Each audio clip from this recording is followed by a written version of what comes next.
दोस्तों, कल शाम 7 बजे उड़ीसा के बालेश्वर डिस्ट्रिक्ट में एक भयंकर ट्रेन दुर्घटनाग्रस्त हुई है, जिसमें अब तक करीब 250 से ज़्यादा लोगों की जान चली गई है।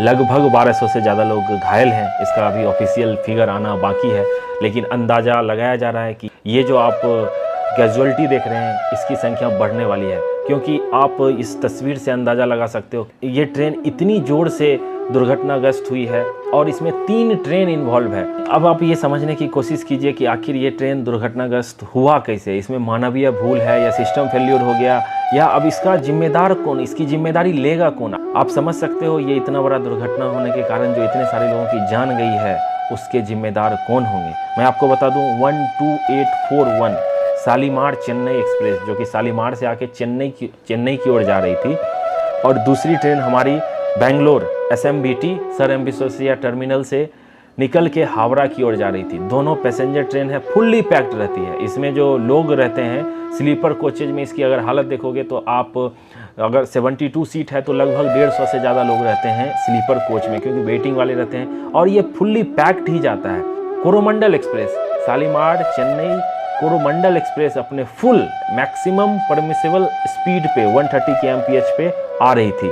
उससे पहले क्या हो गया था, जो हमारी SMBT बेंगलोर हावड़ा वाली जो ट्रेन है वो चल के जा रही थी और उसके 3 डब्बे पटरी से उतर गए थे और वो दूसरे ट्रैक को ऑब्स्टेकल कर रहे थे, और इसी दौरान एक मालगाड़ी उधर से गुजर रही थी, तो उस मालगाड़ी को रोक दिया गया था ताकि मालगाड़ी पैसेंजर ट्रेन से ना टकरा जाए। और उस दौरान हुआ क्या, अब मालगाड़ी रुकी है तो वो ब्लॉक सेक्शन, मैंने आपको पहले भी समझाया था, वो पूरा ब्लॉक हो गया, और पीछे से कोरोमंडल एक्सप्रेस अपने फुल स्पीड से आ रही है। और ऐसा कहा जा रहा है कि सिग्नल रेड होने की बजाय सिस्टम फेल्योर हो गया। सिग्नल फेल्योर होने की वजह से लोको पायलट, उसके जो क्रू थे, असिस्टेंट लोको पायलट, उनको पता ही नहीं चला कि आगे ट्रैक पे एक मालगाड़ी है, क्योंकि ट्रेन जब 130 के स्पीड से चलती है तो आप अंदाज़ा लगा लो, ट्रेन अगर आप रोकने की इमरजेंसी ब्रेक भी लगाने की कोशिश करोगे तो कम से कम 1 किलोमीटर, कम से कम 800 से 1 किलोमीटर डिस्टेंस लेती है ट्रेन रुकने में।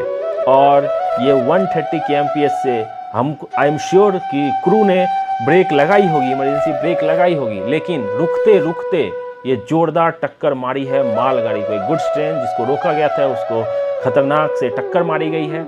और आप अंदाज़ा लगाओ, आगे के 2 कोच आजकल जो कोच रहते हैं उसमें जनरल कोचेज रहते हैं, जिसमें कोई आंकड़ा निकल के नहीं आने वाले कितने लोग उस जनरल कोच में थे। आप जनरल की हालत देख के अंदाज़ा लगा लो कितने लोग होंगे उसमें। और इसके 17 डब्बे बेपटरी हो गए कोरोमंडल एक्सप्रेस के, और 7 डब्बे की बहुत बुरी हालत है एक कोच में, अंदाज़ा लगा लो। और मैं तो सोच नहीं पा रहा हूँ कि हम इस दुख की घड़ी में हमारी संवेदनाएं उस परिवार के साथ है जिनके परिवार के लोगों की जान चली गई है, घायल हैं। जो घायल हैं, मैं उनके स्पीडी रिकवरी की कामना करता हूं, जल्दी से रिकवर हो जाए। इस पे जो भी अपडेट आती रहेगी मैं आपको बताता रहूँगा। मैं थैंक्स कहना चाहूँगा उड़ीसा में जो बालेश्वर के लोग हैं उनका भी, वो रात भर लगे रहे इस रेस्क्यू ऑपरेशन में, साथ देते रहे। जो NDRF और जो बाकी ऑफिशियल थे उनको सपोर्ट करते रहे। हॉस्पिटल में लाइन लगी हुई है लोगों का ब्लड देने के लिए, वो अपना ब्लड देने के लिए, क्योंकि आपको पता है कितने अभी सारे अस्पताल पैक हो गए हैं। बहुत सारे लोगों को भुवनेश्वर, कटक रेफर किया जा रहा है। और ये रेल मंत्री हमारे अश्विनी वैष्णव साहब साइट पे पहुंचने वाले हैं, वो किसी भी समय पहुंच सकते हैं। और ये टोल जो है, ये जो आंकड़ा है, ये धीरे धीरे बढ़ता ही जा रहा है और ये भयानक होता जा रहा है। इतिहास में, रेलवे के इतिहास में ये सबसे बड़ी दुर्घटना हो सकती है। मैं आपको बता दूं, आज अभी हाल फिलहाल में ये दुर्घटना इतनी बढ़ क्यों रही है। अभी बात की जा रही थी जो कवच सिस्टम रहेगा, अगर कवच लगा रहेगा ट्रेन में तो आमने सामने अगर ट्रेन रही या एक ही ट्रैक पे रही तो अचानक उसमें ब्रेक लग जाएगी, डिस्टेंस पे ही ब्रेक लग जाएगी और कोई दुर्घटना नहीं हो सकता है। तो ये सिस्टम आने में अभी बहुत टाइम लगने वाला है। कुछ ट्रेनों में ये लगाया गया है, लेकिन इसको सारी जगह इम्प्लीमेंट करने में बहुत टाइम लगने वाला है। एक अच्छी बात इसमें लोग कह रहे हैं, जो ये LHB वाली कोच थी जिसके कपलिंग सिस्टम काफ़ी अच्छे होते हैं, लेकिन फिर भी सोचो ये जो विजुअल देख के आप अंदाज़ा लगाओ कि कितना भयंकर घटना हुई है। हमारी SMBT हावड़ा वाली जो ट्रेन थी, जो डिरेल होके थी, तो उसके साइड में भी साइड कोलाइड हो गई, क्योंकि मालगाड़ी में टक्कर मारी, उसके बाद ट्रेन बेपटरी हुई और साइड में वो ट्रेन भी थी उसमें जाके टकराई है। तो ये काफ़ी भयंकर हादसा है। इसमें कहा जा रहा है इनके क्रू की जान चली गई है, लेकिन एक कुछ लोग कह रहे हैं कि LAP शायद सरवाइव कर गए हैं। वो काफ़ी क्रिटिकल कंडीशन में घायल थे। 130 में टक्कर मारी है। आप सोचो, अंदाज़ा लगाओ, आप ट्रेन से कूद भी नहीं सकते हो, कुछ नहीं कर सकते हो। इसमें क्रू की जान गई है। इसमें रेलवे की लापरवाही मैं कह सकता हूँ, सिस्टम फेल्योर या जो भी हो, इसमें उच्च स्तरीय जांच बैठेगी। और मैं आपको बता दूं, जांच तो बैठती है, लेकिन जो इसका रिपोर्ट निकल के आता है वो नहीं पता चल पाता है पब्लिक को। मैं आपको जितनी भी हादसा हुई है, जितनी भी दुर्घटनाएं हुई है, मैं उसका रिपोर्ट निकाल के आपको सारे दुर्घटना का डिटेल बताने की कोशिश करूंगा आगे आने वाली वीडियो में। इसमें टाइम लगता है, रिसर्च लगता है और सही जानकारी देनी पड़ती है। ऐसा नहीं है कुछ भी बोल के मैं आपको बता दूंगा। जो एक्चुअल फैक्ट है, जो मुझे अभी तक जानकारी मिली है, मैं वही आपको देने की कोशिश करूंगा।